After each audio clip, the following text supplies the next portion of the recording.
자, 이번 시간에는 전기회로의 기초에 대해서 하겠습니다.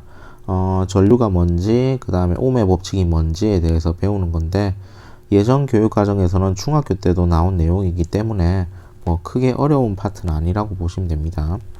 자, 전기회로는요, 이렇습니다. 쉽게 얘기해서요, 이러한 물 펌프 시스템을 생각하시면 되는데요. 자, 물의 흐름을 전류라고 생각하시면 되고요. 얘가 이렇게 위쪽에서 내려오는 동안에 뭔가 일을 할 거고요. 얘가 이렇게 수위가 낮아져서 일을 못하면요, 이렇게 펌프가 퍼올려 가지고 다시 일을 할 수 있게끔 해줍니다. 얘가 건전지 역할을 하는 거예요. 건전지. 자, 그러면요, 그거를 오른쪽에 있는 사진을 통해서 보면요, 배터리가 있고요. 배터리에서 에너지를 공급해 줘 가지고요, 전자에게. 이 전자가 이렇게 에너지를 받아 가지고 회로를 돌다가 저항체를 만나면요, 이렇게 일을 하고요. 일이라는 게 빛을 이렇게 만들었죠. 일을 하고 에너지가 이렇게 다 소모된 상태로 이렇게 다시 돌아오면요, 여기서 건전지가 에너지를 업 시켜줘 가지고 다시 한 바퀴 더 돌게끔 하는 과정을 얘기합니다. 자, 그래서요, 이렇게 건전지가요, 에너지를 공급해 주는 거를 이제 기전력이라고 합니다.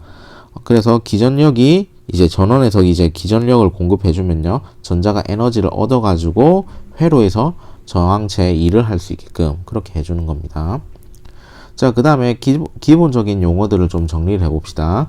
자, 전류는요, I라고 하고 영어로는 current라고 합니다. current는요, 전하가 얼마나 흐르는지에 대한 값입니다. 그래서요, 단위 시간 동안에 단면을 통과하여 흐른 전하의 양을 얘기하는데요. 얘를 이런 식으로 표시하면 미분의 형태인데요. 어떠한 특정한 시간 동안에 이동한 전하의 총량을 전류로 정의를 합니다. 자, 그 다음에요, 전지, 배터리라고 하는데요. 자, 배터리는요, 전이차를 계속 일정하게 유지하는 전원 장치입니다.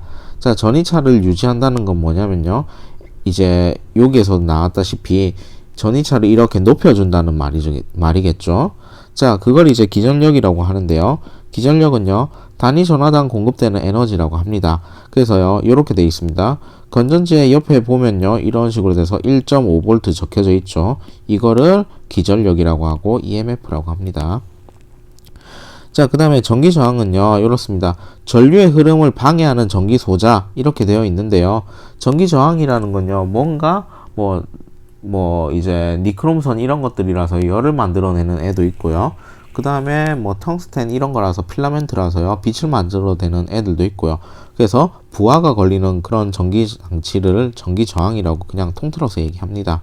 근데 일단은 간단한 걸 하기 위해서 우리가 저항체로만 이제 한정을 지으면요, 이런 특징을 가집니다. 자, 전기 저항은요, 레지스턴스라고 해서 R이라고 표시하고요. 자, 상식적으로 생각해서요, 저항의 길이가 길면은 전하가 이렇게 가다가 여기에서 많은 에너지를 소모하겠죠. 그래서 전하가 길면 길수록 전기 저항이 커지고요. 그 다음에 단면적이 커지면요, 전기 저항이 작아집니다. 왜 그러냐면요, 이렇게 좁은 길을 전자가 이렇게 다니는 것보다 이렇게 넓은 길을 전자가 다니는 게 조금 더 방해를 덜 받겠죠. 그래서 전기 저항은요, 일반적으로 저항의 길이에는 비례하고 저항의 단면적에는 반비례합니다. 자, 그러면요, 이제 우리가 이런 비례 반비례를 이제 별로 안 좋아하기 때문에 등호로 쓰고 비례상수 K를 쓰는데요. 요 K 대신에 다른 상수를 쓰는데 얘가 low입니다. low라고 읽고요. 얘를 비저항이라고 하는데 저항이 아니다가 아니고요, 비율할 때 B자입니다. 그래서 얘는 물질에 따라서 달라지는데요. low가 큰 물질은요, 비저항이 큰 거니까 얘는 부도체 계열이고요. low가 작다라는 건요, 도체 계열이겠죠. 자, 그래서요, 이제 간단하게 ohm의 법칙을 정리를 해보면요, ohm의 법칙은 이렇습니다. 어떠한 저항체에 흐르는 전류의 세기에 우리가 관심이 있는데요, 얘는 전이차가 크면 클수록 이제 전류값도 커진다. 그래서 비례식으로 쓰면요, 전압은 어떻게 되냐고, I에 비례한다. 근데 비례를 이제 등호로 바꿔주기 위해서 등호를 쓰고 비례상수 K를 쓰면 돼. 얘가 엄청 유명한 K라서 R이라고 쓰고 얘를 저항이라고 쓸 겁니다. 저항. 그래서 옴의 법칙은 V는 IR 형식으로 이제 쓰여집니다. 자, 그래서 옴의 법칙을 조금만 더 이제 살펴보면요. 옴의 법칙은요, 회로를 이제 분석하는데 가장 기초적인 법칙이 됩니다. 나중에 뭐 고급 물리학이나 이런 걸 배우면요, 키르이호프 법칙, 컬크로프 로스라고 이제 배우는데, 키르이호프 법칙과 옴의 법칙, 이걸 가지고 회로에 있는 모든 거의 기초적인 문제는 다 풀 수 있습니다. 자, 그럼 회로를 분석하는데 두 가지 반드시 알아야 될 게 있습니다.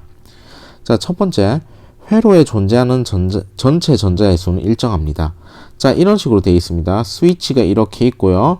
배터리가 이렇게 있고, 뭐 전구가 이렇게 있다고 쳐봅시다. 얘를 스위치를 닫았을 때 얘를 닫힌 회로라고 해요. 닫힌 회로에서는요, 외부에서 뭐 특별한 그게 없으면요, 요 회로와 전지, 그 다음에 이거 꼬마 전구를 구성하는 전자의 개수는요, 항상 일정하겠죠. 자, 그래서요, 우리가 앞에서 전류의 정의가 단위 시간 동안에 흐른 이제 이동한 전하의 양이라고 했는데, 회로 전체에 흐르는 회로에 존재하는 전체 전자의 수가 일정하기 때문에 얘가 한번 흐르기 시작하면요, 회로 전체에 흐르는 전류의 합은 일정하다는 거예요. 자, 그 말은요, 요게 1번 전구가 있고 요게 2번 전구가 있으면요, 얘가 이렇게 갔을 때 1번 전구를 통과하고 난 뒤에요, 통과하기 전에 예를 들어서 전자의 개수가 100마리였으면요, 1번 전구 통과하고 난 뒤에도 어쨌든 간에 전자의 개수는 100마리. 그 다음에 이번에 이제 전구를 통과했을 때도 어쨌든 간에 전자의 개수는 100마리라는 거예요. 그래서 전류의 세기는 항상 일정하다는 겁니다. 얘가 일할 수 있는 능력과는 전혀 상관없고 전자의 전체 개수가 일정하기 때문에 회로 전체에 흐르는 전류의 합은 항상 일정하다는 겁니다.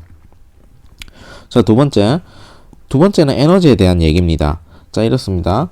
전자가 전지를 통과하면서 얻은 에너지, 이거를 기전력이라고 했죠. EMF라고. 기전력이라고 했는데, 이거는 반드시 회로에서 전부 소비하고 전지로 다시 돌아와야 됩니다. 자, 예를 들어서 이렇습니다. 이렇게 1번 전구가 이렇게 있고요. 그 다음에 2번 전구가 이렇게 있으면요, 이렇습니다. 예를 들어서 10V만큼의 에너지를 전자 한 마리만 볼 거예요.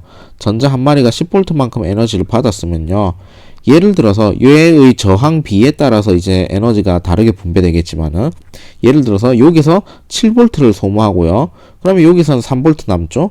그러면 얘가 3V가 요 2번 전구에서 3V를 모두 이제 소모하고 에너지가 하나도 없는 상태, 0V인 상태로 다시 이제 배터리로 들어와야 된다는 겁니다. 그래서 얘가 다시 10V만큼 에너지를 충전해서 회로를 이렇게 돌게 해준다는 겁니다. 자, 그런 의미로 전압 강화라는 걸 씁니다. 자, 저항 양단에서 이제 전이차가 생기면요, 전류가 흐를 거고요, 거기서 이제 전기 에너지가 소모가 된다는 겁니다. 자, 그래서요, 얘가 이제 전류가 I로 들어갔으면요, 어쨌든 통과하고 난 뒤에도 I로 흐릅니다. 그 다음에 얘가 만약에 이쪽이 플러스가 연결되어 있고 이쪽이 마이너스가 연결되어 있으면은 A 포인트에서 전위가 높겠죠. 그걸 VA라고 하고요, B 포인트에서 전위를 VB라고 하면요, 요 저항 양단에 걸리는 전위 차이가 VA-VB만큼이죠. 근데 얘가 뭐랑 같다고요? IR만큼 같다라는 거예요.